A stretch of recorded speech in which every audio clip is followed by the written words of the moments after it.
Երևանի կենտրոնի շատ բնակիչներ ամենօրյա սպառնալիքի ներքո են ապրում։ Որոշ շենքերի տակով անցնելը վտանգավոր է կիսախարխուլ պատշգամբների պատճառով։ Մաշտոցի 16 շենքի պատշգամբները կիսաքանդ են 2005 թվականից։ Բնակիչներն արդեն 5 տարի դուր չեն գալիս իրենց պատշգամբ։ Ուժեղ սելավ էր, շատ ուժեղ։ Մեր այդ վերևի պլաստը ընկավ մեր բալկոնը,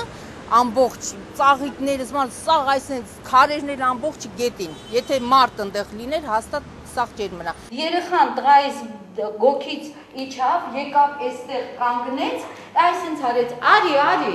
ու բոլորը այդ մոմենտին դուրս թռան, եկան դեպի բան, որտեղ երեխան հանկարծակի խոսքը ասեց, այդ երեխան փրկեց տղայիս կյանքը, հարսիս կյանքը, հարսիս եղբոր կյանքը։ Մաշտոցի 16 շենքի բնակիչները պատրաստ են սեփական ուժերով վերանորոգել պատշգամբները, սակայն պայմանների բացակայության պատճառով ստիպված դիմել են քաղաքապետարան, թաղապետարան եւ կենտրոնի համատիրություն, բայց մինչ օրս սպասում են պատասխանի։ Կենտրոն 1 համատիրության նախագահ Սուրեն Ներսիսյանի հավաստմամբ պատշգամբը բնակչի սեփականությունն է եւ իր միջոցներով պետք է վերանորոգվի։ Սակայն քաղաքապետի հանրապետական հանձնարարությամբ